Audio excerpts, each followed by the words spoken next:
A great big welcome to everyone from us at St. Mark's. This is St. Mark's 4th Christmas celebration, and we're happy that you're watching us now.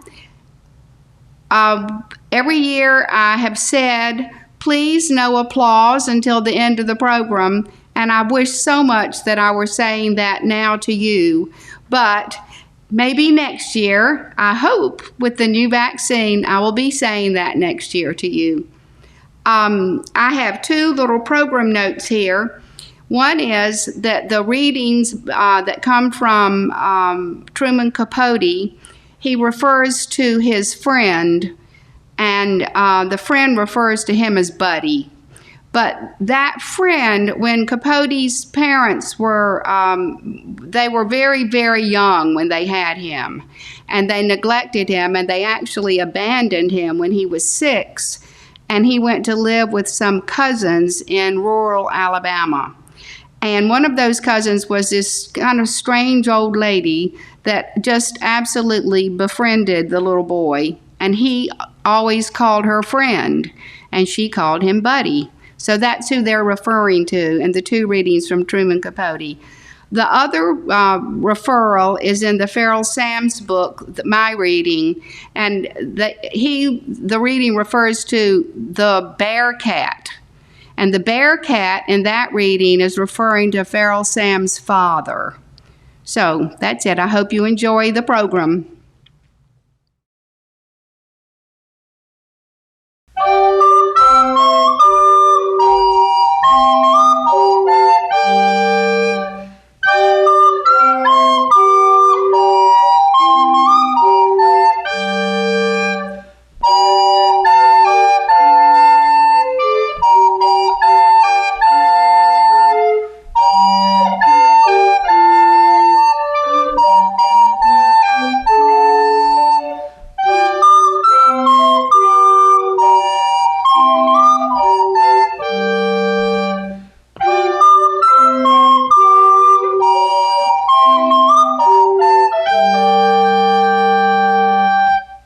Some say that ever against that season comes wherein our Saviour's birth is celebrated, the bird of dawning singeth all night long.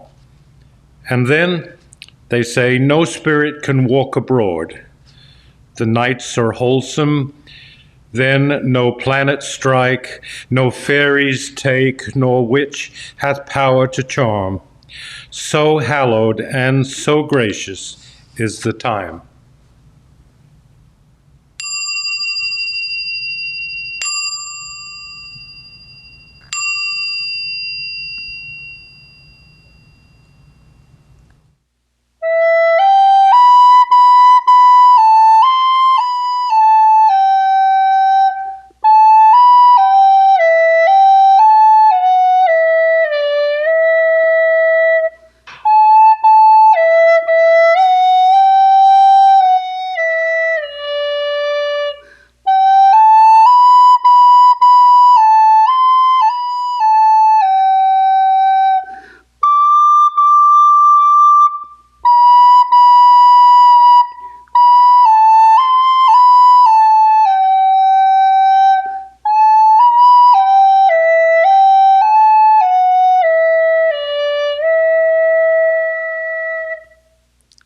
Strike, strike the gong of our song till souls take fire. Clap hands and bellow. Dance, dance, leap higher and longer, and hug each with your fellows. Up with the windows, raise the shout. Hang all the alleluias out. Bring every stranger in. Call for the lights and sing. For unto you is born this day a King. Go tell it on the mountain, over the hills and everywhere. Go tell it on the mountain that Jesus Christ is born. While shepherds kept their watching, or silent flocks by night, behold, throughout the heavens there shone a holy light. Go tell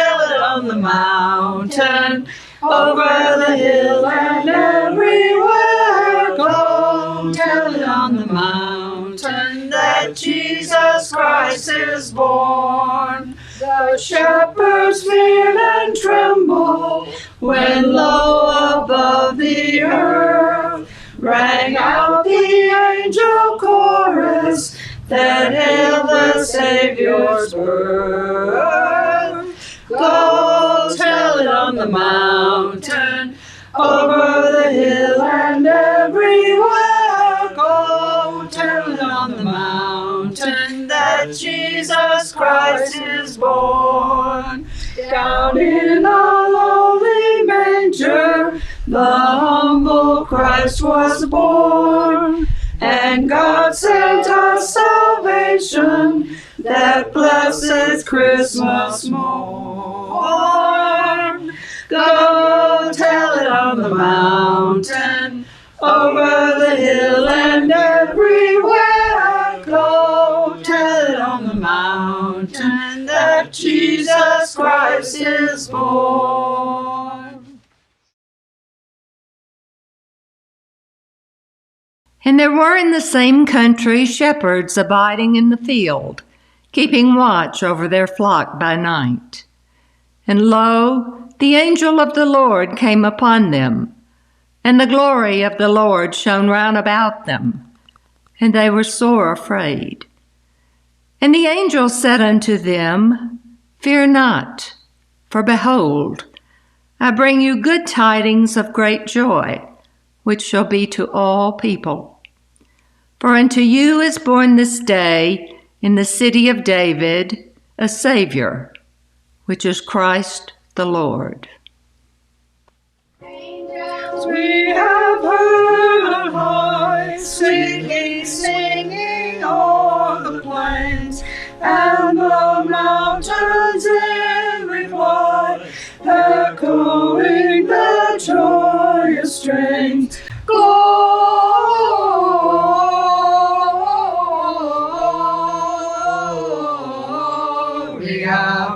in excelsis Deo. Gloria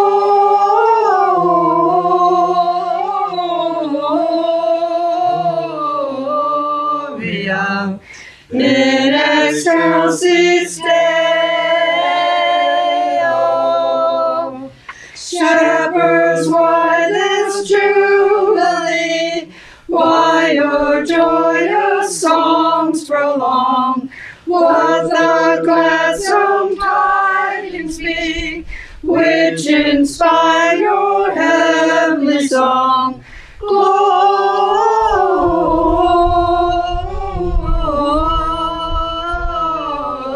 Gloria in excelsis Deo.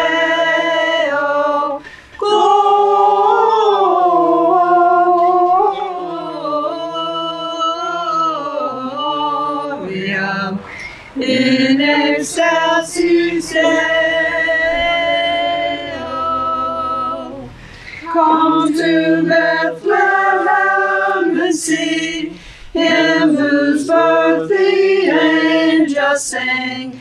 Come adore on bended knee, Christ the Lord, our newborn King. Gloria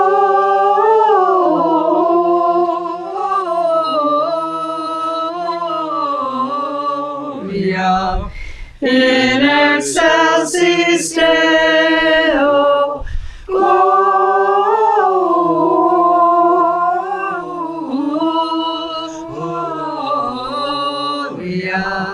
in excelsis Deo.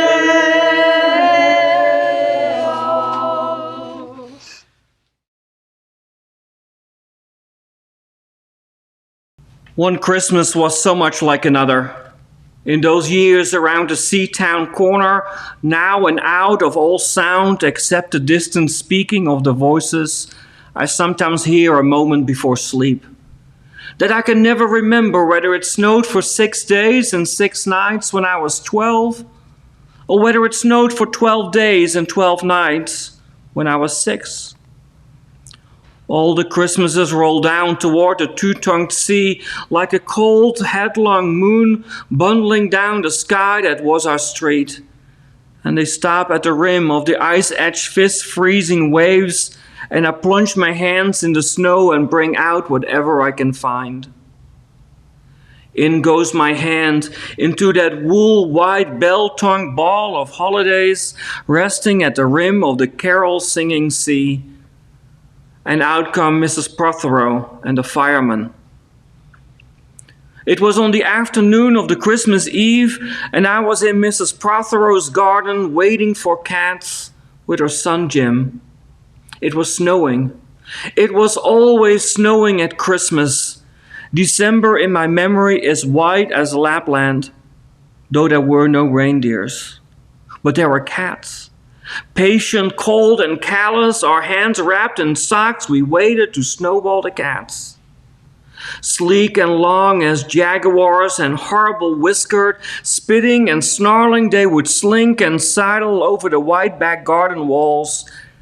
And the lynx-eyed hunters, Jim and I, fur-capped and moccasined trappers from Hudson Bay of Mumbles Road, would hurl our deadly snowballs at the green of their eyes. The wise cats never appeared. We were so still, Eskimo-footed Arctic marksmen in the muffling silence of the eternal snows, eternal, ever since Wednesday, that we never heard Mrs. Prothero's first cry from her igloo at the bottom of her garden. Or if we heard it at all, it was to us like the far-off challenge of our enemy and prey, the neighbor's polar cat. But soon the voice grew louder. "Fire!" cried Mrs. Prothero, and she beat the dinner gong. And we ran down the garden, with the snowballs in our arms, towards the house, and smoke indeed was pouring out of the dining room, and the gong was bombulating, and Mrs. Prothero was announcing ruin like a town crier in Pompeii. This was better than all the cats of Wales standing on the wall in a row. We bounded into the house laden with snowballs and stopped at the open door of the smoke-filled room. Something was burning all right. Perhaps it was Mr. Prothero, who always slept there after midday dinner with a newspaper over his face. But he was standing in the middle of the room saying, "A fine Christmas," and smacking at the smoke with a slipper.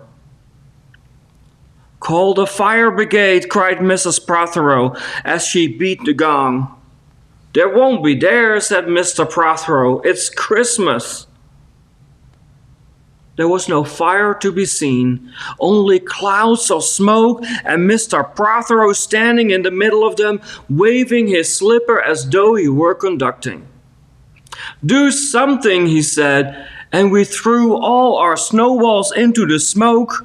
I think we missed Mr. Prothero and ran out of the house to the telephone box. "Let's call the police as well," Jim said, "and the ambulance. And Ernie Junkins, he likes fires." But we only called the fire brigade. And soon the fire engine came, and 3 tall men in helmets brought a hose into the house, and Mr. Prothero got out just in time before they turned it on. Nobody could have had a noisier Christmas Eve, and when the firemen turned off the hose and were standing in the sweat-moky room, Jim's aunt, Miss Prothero, came downstairs and peered in at them. Jim and I waited, very quietly, to hear what she would say to them. She said the right thing always. She looked at the 3 tall firemen in their shining helmets, standing among the smoke and cinders and dissolving snowballs, and she said, "Would you like anything to read?"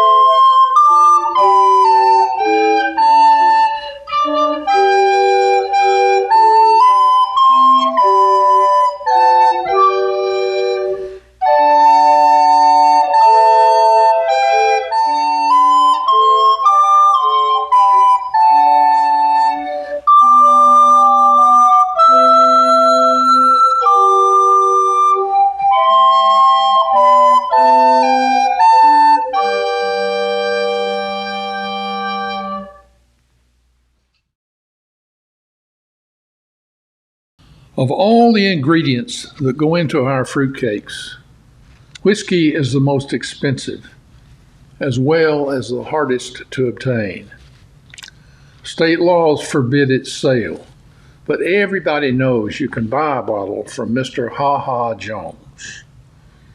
And the next day, having completed our more prosaic shopping, we set out for Mr. Ha Ha's business address, a sinful, to quote public opinion, fish fry and dancing cafe down by the river.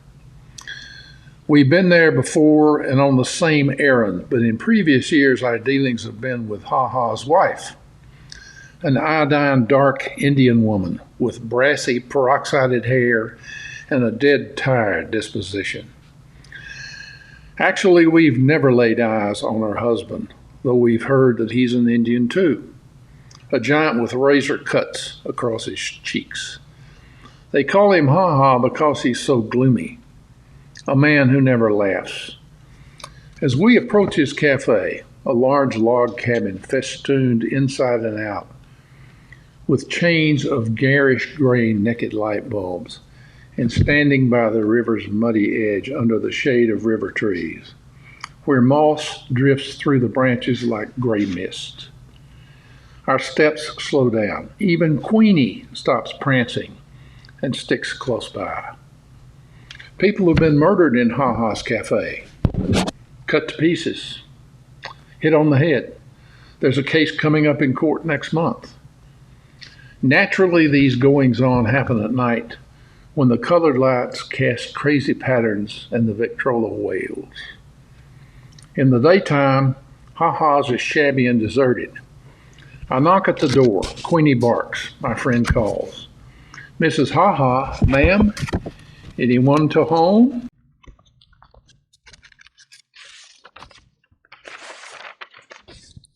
Footsteps. The door opens.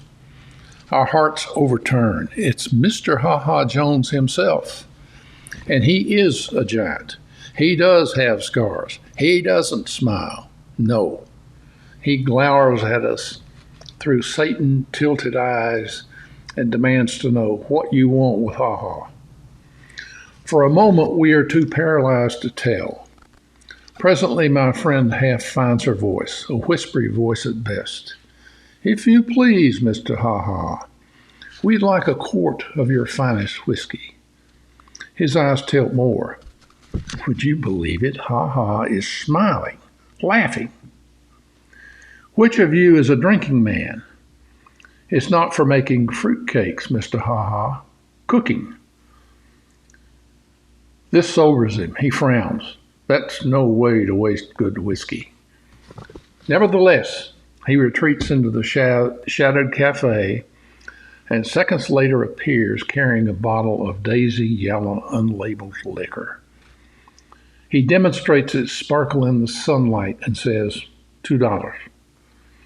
We pay him with nickels and dimes and pennies. Suddenly, as he jangles the coins in his hand like a fistful of dice, his face softens. Tell you what, he proposes, pouring the money back into our change purse. Just send me one of them fruitcakes instead. Well, my friend remarks on our way home, there's a lovely man. We'll put an extra cup of raisins in his cake.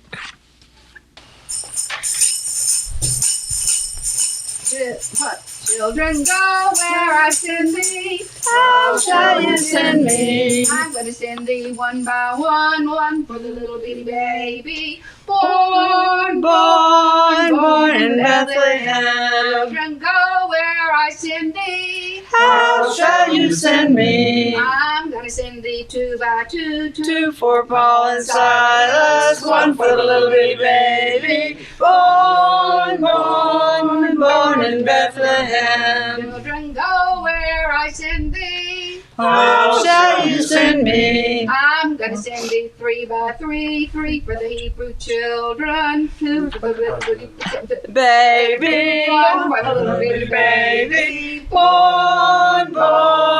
born in Bethlehem. Children, go where I send thee. How shall you send send me? I'm gonna send thee 4 by 4, 4 for the 4 that stood at the door, 3 for the children, 2 for Paul and Silas, 1 for the little bitty baby, born, born, born in Bethlehem. Children, go where I send thee. How shall you send me? I'm gonna send you 5 by 5, 5 for the gospel preachers, 4 for the 4 that stood at the door, 3 for the Hebrew children, 2 for Paul and Silas, 1 for the little bitty baby, born, born, born in Bethlehem. Children, go where I send thee. How shall you send me? I'm gonna send thee 6 by 6, 6 for the 6 that never got fixed, 5 for the gospel preachers, 4 for the 4 that stood at the door, 3 for the Hebrew children, 2 for the Paul and Silas, 1 for the little bitty baby, born, born, born in Bethlehem. Children, go where I send thee.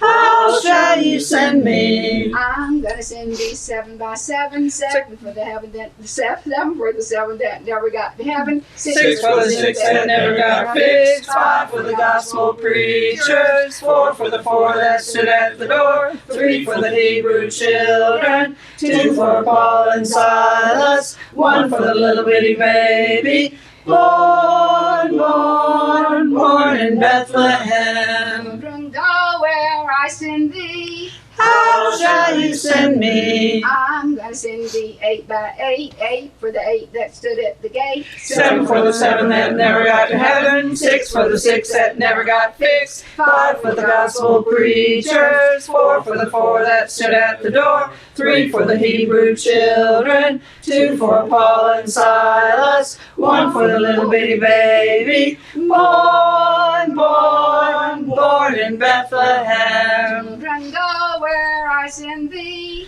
How shall I send thee? I'm gonna send thee 9 by 9, 9 for the 9 all dressed so fine, 8 for the 8 that stood at the gate, 7 for the 7 that never got to heaven, 6 for the 6 that never got fixed, 5 for the gospel preachers, 4 for the 4 that stood at the door, 3 for the Hebrew children, 2 for Paul and Silas, 1 for the little bitty baby, born, born, born in Bethlehem. Children, go where I send thee. How shall you send me? I'm gonna send thee 10 by 10, 10 for the 10 commandments, 9 for the 9 all dressed so fine, 8 for the 8 that stood at the gate, 7 for the 7 that never got to heaven, 6 for the 6 that never got fixed, 5 for the gospel preachers, 4 for the 4 that stood at the door, 3 for the Hebrew children, 2 for Paul and Silas, 1 for the little bitty baby, born, born, born in Bethlehem.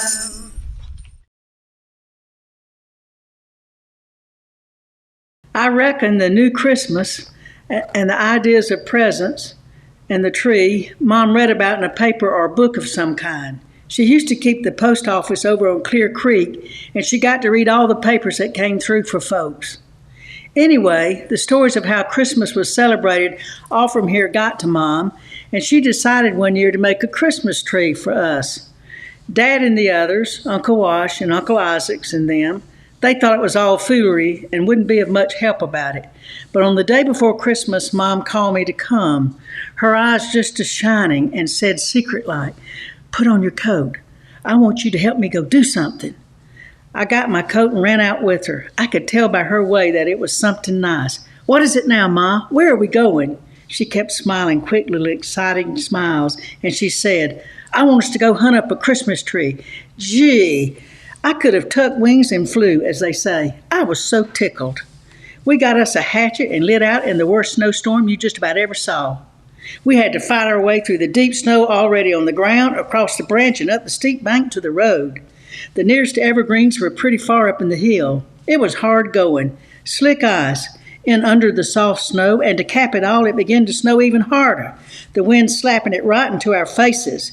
We couldn't see hand before us, and the wind was blowing so hard we couldn't stand. Mom grabbed my hand. "Have to go back," she hollered above the storm noise. Well, I began to cry. I knew if we went back, it'd be too bad to come out again after this storm, and Christmas would pass with no tree. "Come on," I said. She sounded mad. Then she said, "I see us a tree we can get to. Don't have to be a pine now, does it?" Down by the branch across from our house were growing some little sycamore saplings, and Mom took the hatchet and cut down one of them. It didn't have any leaves, but the little woolly winter tags were hanging right pretty all through the limbs of it. We took that tree home and propped it up in the front room, and that night after supper we decorated it. Let's see, we cut colored paper out of old catalogs and tied them here and there with bright wool threads, and we strung popcorn and hung it around. As I look back on it now, it was a kind of queer Christmas tree. But to us all then, it was the prettiest thing we had ever laid eyes on. We just couldn't get away from it. I remember the whole house was full of the good smell of the wine saps. That was the happiest Christmas. Deck the halls with boughs of holly, fa la la la la la la la. 'Tis the season to be jolly, fa la la la la la la la. Don we now our gay apparel, fa la la la la la la. Troll the ancient Yuletide carol, fa la la la la la la. See the blazing Yule before us, fa la la la la la la la. Strike the harp and join the chorus, fa la la la la la la la la.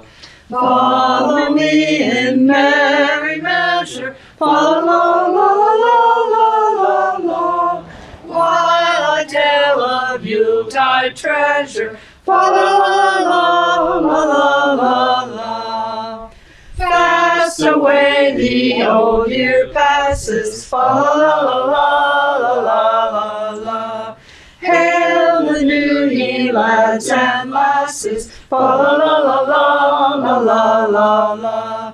Sing we joyous all together, fa la la la la la la. Heedless of the wind and weather, fa la la la la la la. After weaving and ribboning holly wreaths for all the front windows, our next project is the fashioning of family gifts. Tie-dye scarves for the ladies. For the men, a home-brewed lemon and licorice and aspirin syrup to be taken at the first sign of a cold and after hunting. But when it comes time for making each other's gifts, my friend and I separate to work secretly. I would like to buy her a pearl-handled knife, a radio, a whole pound of chocolate-covered cherries. We tasted some once, and she always swears, "I couldn't live on them, buddy. Lord, yes, I could." And that's not taking his name in vain. Instead, I'm building her a kite. She would like to give me a bicycle. She said so on several million occasions. If only I could, buddy. It's bad enough in life to do without something you want, but confound it, what gets my goat is not being able to give somebody something you want them to have. Only one of these days I will, buddy, locate you a bike. Don't ask how. Steal it, maybe. Instead, I'm fairly certain that she is building me a kite. The same as last year, and the year before. The year before that, we exchanged slingshots, all of which is fine by me, for we are champion kite flyers who study the wind like sailors. My friend, more accomplished than I, can get a kite aloft when there isn't enough breeze to carry clouds. Christmas Eve afternoon, we scraped together a nickel and go to the butcher's to buy Queenie a traditional gift, a good, gnawable beef bone. The bone, wrapped in funny paper, is placed high in the tree near the silver star. Queenie knows it's there. She squats at the foot of the tree, staring up in a trance of greed. When bedtime arrives, she refuses to budge. Her excitement is equaled by my own. I kick the covers and turn my pillow as though it were a scorching summer's night. Somewhere a rooster crows, falsely, for the sun is still on the other side of the world. Buddy, are you awake? It is my friend calling from her room, which is next to mine, and in an instant she's sitting on my bed holding a candle. Well, I can't sleep a hoot, she declares. My mind's jumping like a jackrabbit. Buddy, do you think Mrs. Roosevelt will serve our cake at dinner? We huddle in the bed and she squeezes my hand, I love you. Seems like your hand used to be so much smaller. I guess I hate to see you grow up. When you're grown up, will we still be friends? I say, always. But I feel so bad, buddy. I wanted so bad to give you a bike. I tried to sell my Cameo Papa gave me. Buddy, she hesitates, as though embarrassed. I made you another kite. Then I confess that I made her one too, and we laugh. The candle burns too short to hold. Out it goes, exposing the starlight. The stars spinning at the window like a visible caroling that slowly, slowly, daybreak silences.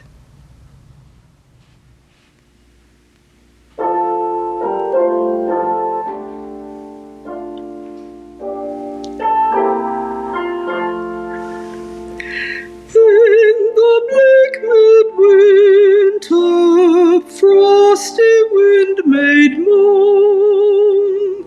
Earth stood hard as iron, water like a stone. Snow was falling, snow, snow, snow on snow. In the bleak midwinter, long, long ago, angels and archangels may have gathered there, cherubim and seraphim throng at the air, but his mother only in her maiden bliss greeted the beloved with a kiss. What can I give him, poor as I am? If I were a shepherd, I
Dickens and the Victorian Christmas Feast by Simon Cowell, published December 8, 2017.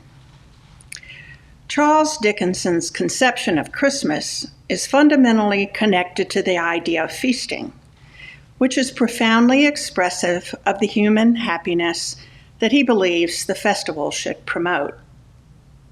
It plugs directly into the medieval and pagan idea of defying the evil forces apparently overtaking nature, as well as a shoring up of resources to face the wintry fight ahead.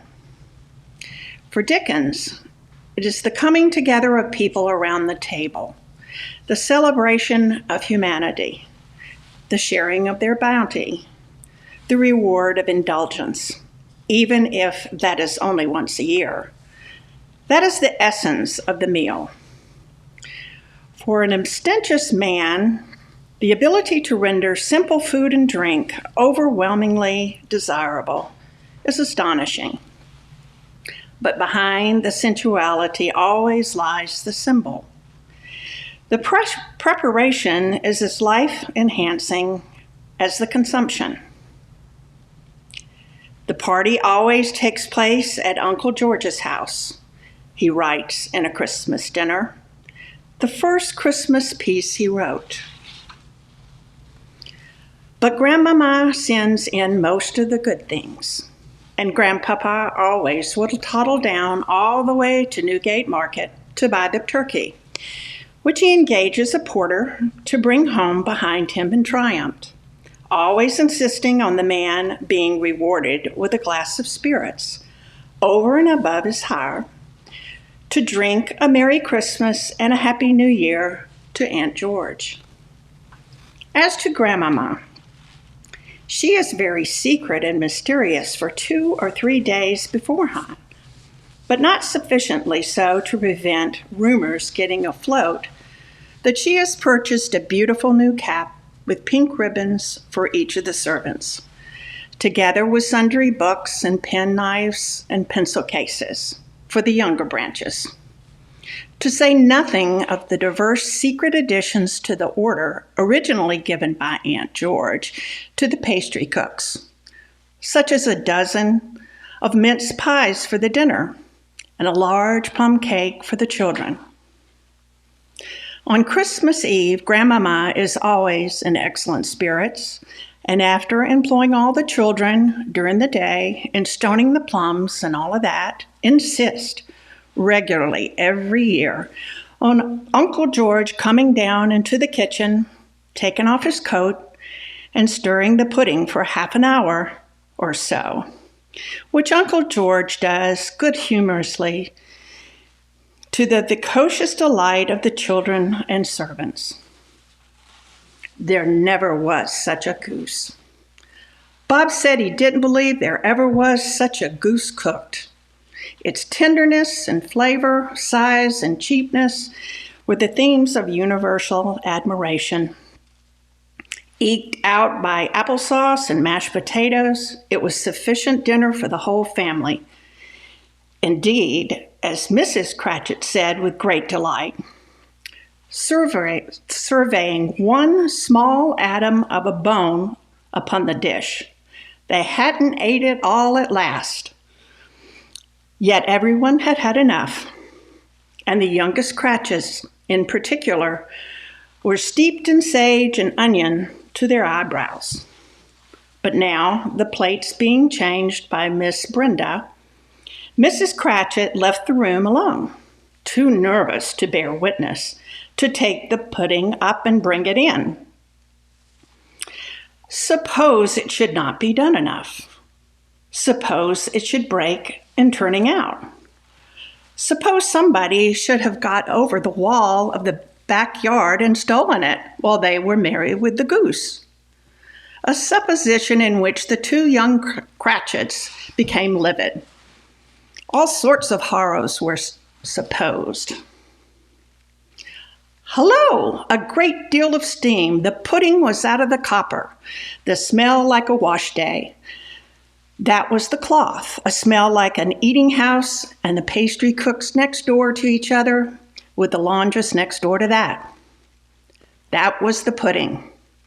In half a minute, Mrs. Cratchit entered, flushed but smiling proudly with the pudding, like a speckled cannonball, as hard and firm, a-blazing. In half a quadrant of ignited brandy, and belit with Christmas holly stuck onto the top. Oh, what a wondrous pudding! Bob Cratchit said, and calmly too, that he regarded it as the greatest success achieved by Mrs. Cratchit since their marriage. Mrs. Cratchit said that now the weight was all for mine. She could confess she had doubts about the quantity of flour. Everyone had something to say about it, but nobody said or thought it was at all a small pudding for the large family. It would have been flat hearsay to say so.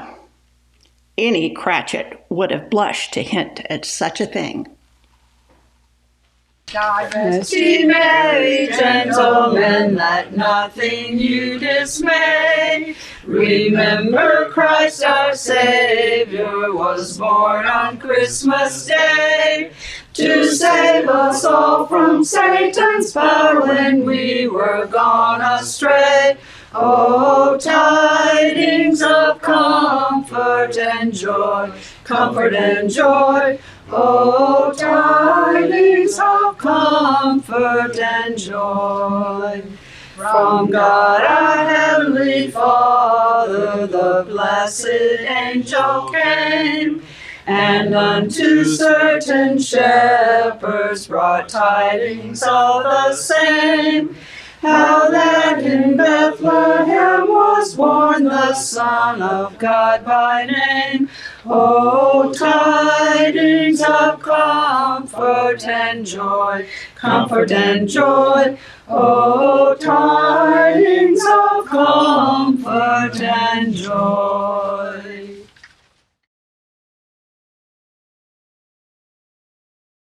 The silver of one star plays crosslights against the pine green, and the play of this silver crosswise against the green is an old story, thousands of years. And sheep grazers on the hills by night, watching the woolly four-footed ramblers, watching a single silver star. Why does this story never wear out? And then a baby slung in a feed box back in a barn in the Bethlehem slum.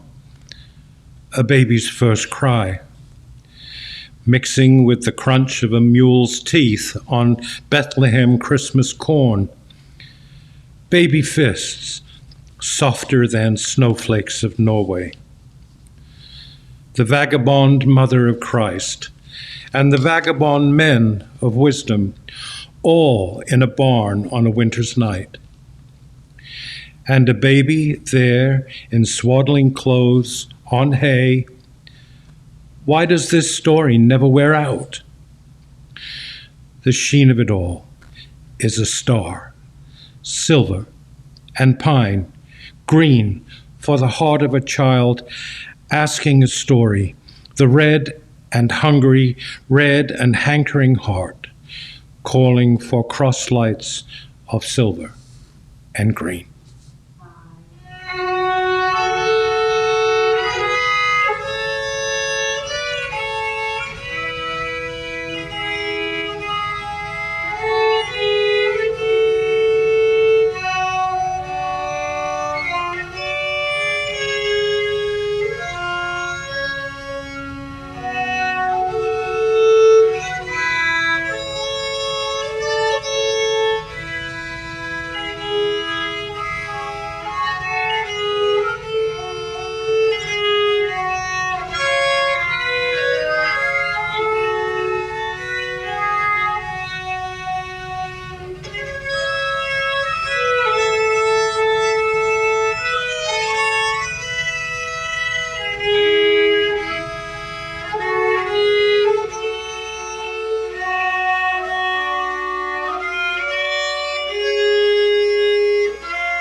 There is only one world, the world pressing against you at this minute.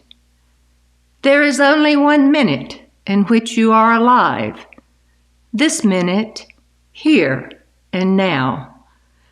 The only way to live is by accepting each minute as an unrepeatable miracle, which is exactly what it is, a miracle and unrepeatable. Now we will count to 12, and we will all keep still. For once on the face of the earth, let's not speak in any language. Let's stop for 1 second and not move our arms so much.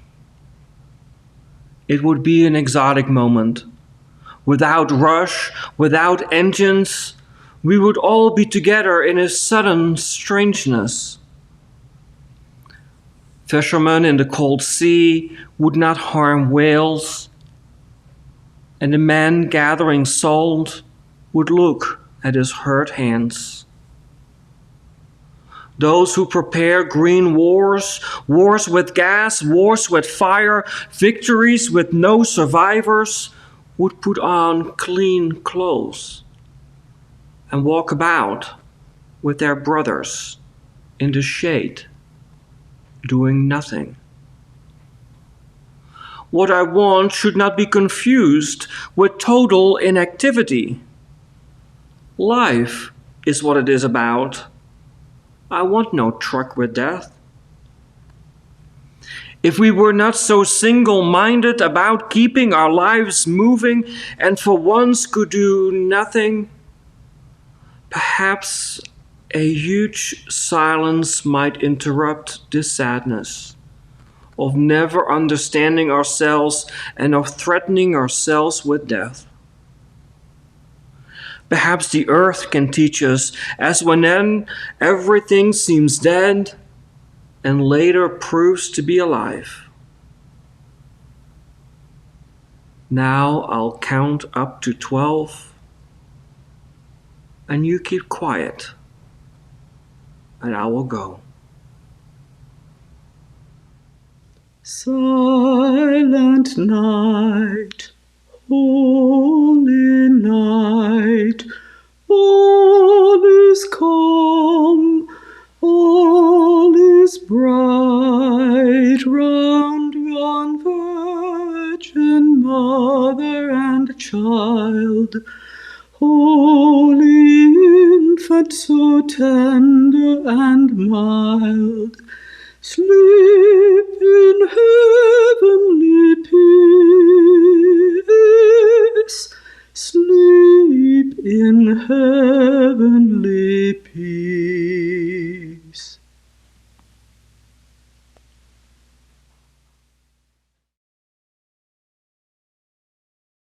Christmas morning did not begin at daybreak, but at least 2 hours before.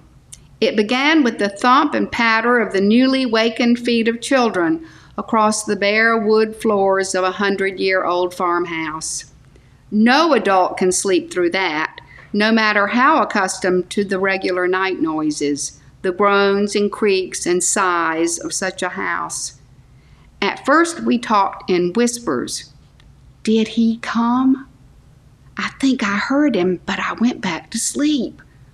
When can we go downstairs? Maybe we'd better wait till we're sure he came. You better go pee, you're still dry. Finally, a permissive mother would light a lamp and all Christmas would break loose. When some bolder child approached his bed to see if he was awake, Mrs. FERROL would leap up and startle the scout into immediate paralysis. "Christmas gift!" he would shout, and then it rang all over the house. "Christmas gift!" You said it first, and you said it fast. You said it to anyone and everyone upon first sight that day. It was the salutation of the season, used only on that particular morning. It was an achievement to catch a sister, a cousin, an aunt, or uncle unawares with the cry, "Christmas gift!" They said we'd picked up the custom generations before from our help. Maybe so. Certainly their descendants all used it. It was said that whoever beat another person to saying it was supposed to receive a present from that individual. When I said it to Simon or Coot or Clarence or any of Jessie Lee's children, however, I was always answered with, "Hand it here." My sister Janice had a sharp ear and had early noted the disregard for terminal consonant or sibilant in the speech of the help. She consequently cut a fraction of a second from her time. "Crimagif!" she would yell, jumping from behind a door. It was hard to get Christmas gift on Sister Janice. It was impossible on Daddy. He beat everyone to it, his parents, his siblings, and certainly his children.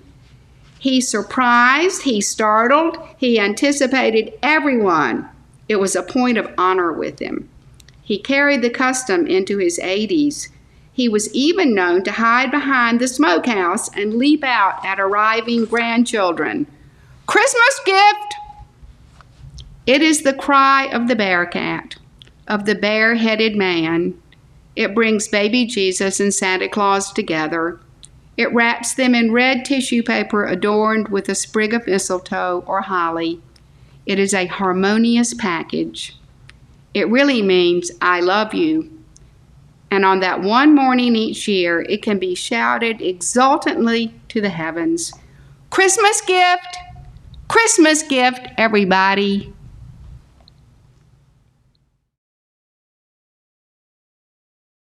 And so the shortest day came, and the year died, and everyone down the centuries of the snow-white world came people singing and dancing to drive the dark away. They lit candles in the winter trees. They hung their homes with evergreen. They burned beseeching fires all night long to keep the year alive. And when the New Year's sunshine blazed awake, they shouted, reveling. Through all the frosty ages, you can hear them echoing behind us. Listen. All the long echoes sing the same delight this shortest day. As promise wakens in the sleeping land, they carol, feast, give thanks, and dearly love their friends, and hope for peace. And now, so do we, here, now, this year, and every year. Welcome, Yule. Joy To the world, the Lord is come. Let earth receive her King. Let every heart prepare him room. And heaven and nature sing. And heaven and nature sing. And heaven and nature sing. Joy to the world, the Savior reigns. Let men their songs employ, while fields and floods, rocks, hills, and plains repeat the sounding joy. Repeat the sounding joy. Repeat, repeat the sounding joy. No more let sin and sorrow grow, nor thorns infest the ground. He comes to make his blessings flow, far as the curse is found, far as the curse is found, far as the curse is found. He rules the world with truth and grace, and makes the nations prove the glories of his righteousness, and wonders of his love, and wonders of his love, and wonders of